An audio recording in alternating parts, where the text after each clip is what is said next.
Where I used to think is that horizontal meant high volume production and the pallet pool was just production, production, production. And something that really a shop our size didn't need or couldn't utilize. What I realized is my fundamentals could be altered, and what the horizontal and the pallet pool actually offered us was a high mix, low volume solution. Hey guys, Drew Johnson with MDI-CO.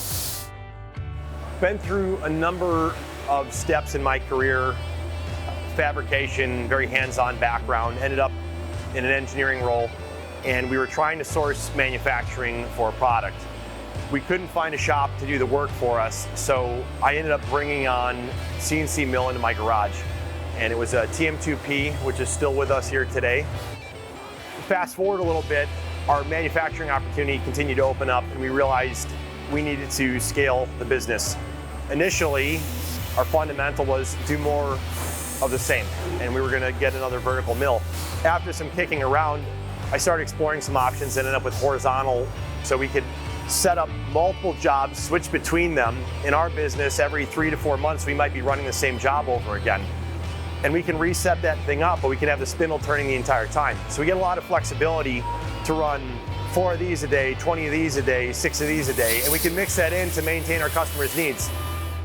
We got 100 tools in that tool changer, so we can have resident tools in there to support a number of different jobs. And it's really made that pivoting and running a mixed bag of product very efficient and very easy to move between. So that ended up what we started doing for our what we call production, which is our 100 to few hundred to 1,000 volume of these mixed parts, and are now up to 3 EC400s with pallet pools, and found it's a very good mix to keep our production running.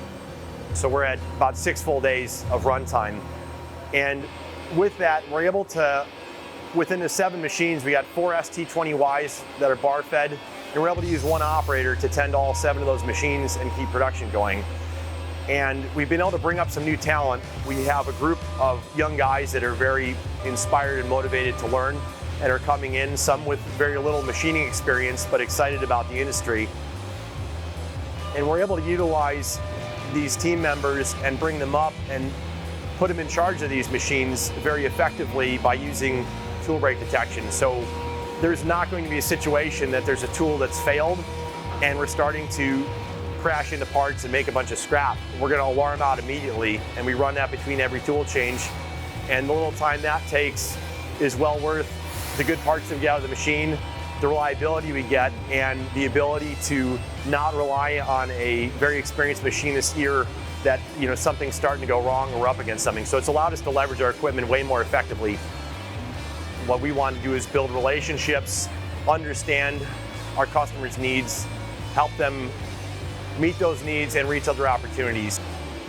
We've seen volume increase. We've deployed technology successfully so far to allow us to continue to do more, create more opportunity, and improve our process. Those are fundamentals that we plan to continue as we grow. And Haas has been there every step of the way so far, and they've allowed us to execute that.